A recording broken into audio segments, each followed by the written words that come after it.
Bonjour chers parents, bienvenue sur votre chaîne Entre nous parents. Je suis très fatiguée, j'ai très sommeil, mais je vais parler de ce sujet avant de me coucher.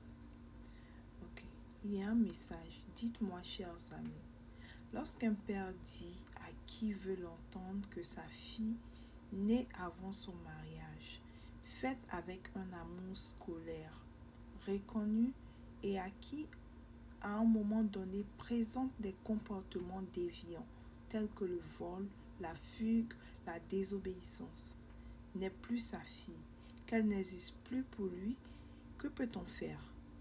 Pourtant, celle-ci est très intelligente à l'école et de temps en temps demande pardon malgré les récidives.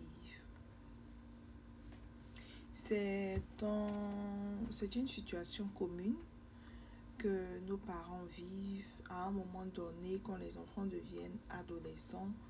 Ils ont des comportements tels que la fugue et tout ça. Il faut comprendre le développement d'un enfant.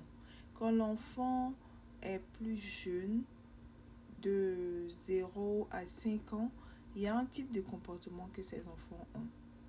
Et quand ces enfants commencent à grandir à partir de l'âge du raisonnement, c'est-à-dire 7 ans jusqu'à 10 ans, ils ont un type de comportement. Lorsqu'ils commencent à rentrer dans la maturité, dans l'adolescence, je veux dire, jusqu'à leur âge majeur, il y a un type de comportement. Donc, quand on comprend le comportement de l'enfant, c'est plus facile de venir, de trouver la solution, en fait, d'aider cet enfant.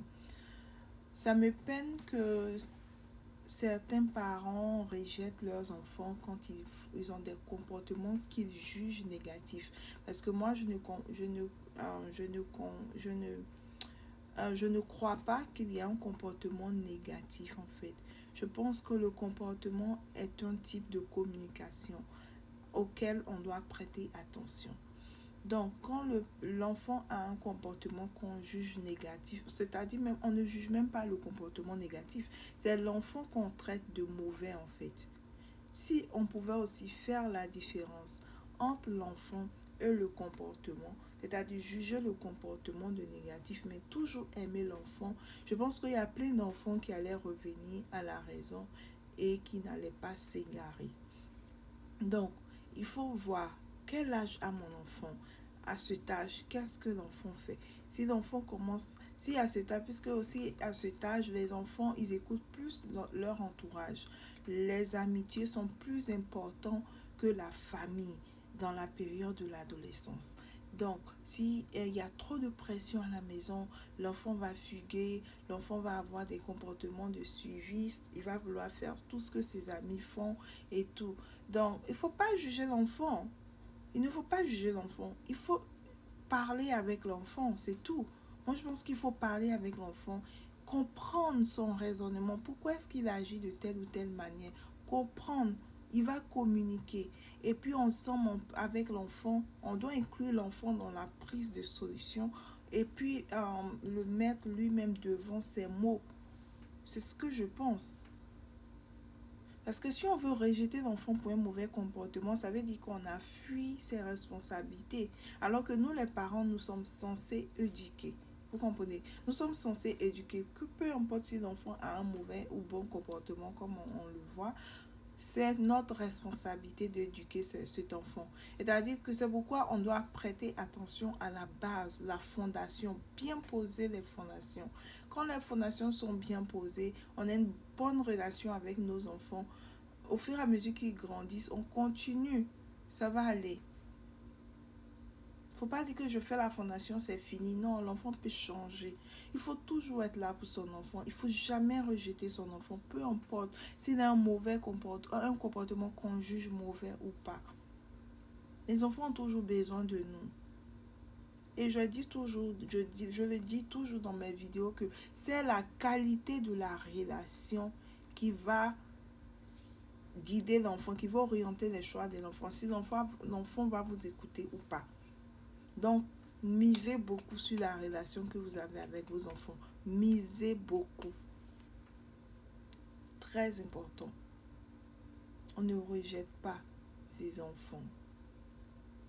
on les oriente, on les guide, on essaie de les comprendre, de comprendre pourquoi ils agissent de X ou de Y manière.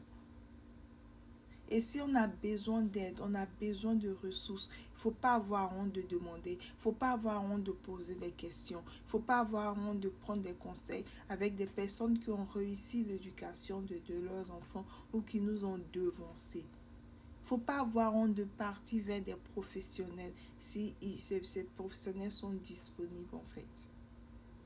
Dans les livres aussi, il y a tellement d'informations qui peuvent nous aider à éduquer nos enfants. Nous-mêmes, notre propre passé peut nous aider à éduquer nos enfants. Les erreurs de nos parents peuvent nous aider à éduquer nos enfants. On ne va pas répéter les mêmes choses. Parce que les mêmes choses vont produire les mêmes conséquences. Les mêmes causes produisent les mêmes effets. Donc c'est quoi? Les mêmes effets produisent des conséquences, je ne sais pas. Donc moi, c'est ce que je pense. Je ne sais pas si j'ai répondu à la question, mais je pense qu'on ne rejette pas son enfant malgré, peu importe, malgré tout, on ne rejette pas son enfant. On essaie de comprendre son enfant et on est toujours là, qu'il est dans le meilleur comme dans le malheur. Voilà. Sur ce, si vous avez aimé, partagez, likez, partagez avec quelqu'un qui en a besoin, likez et puis abonnez-vous, activez la notification, la cloche de notification pour ne pas manquer mes vidéos futures. Bye bye.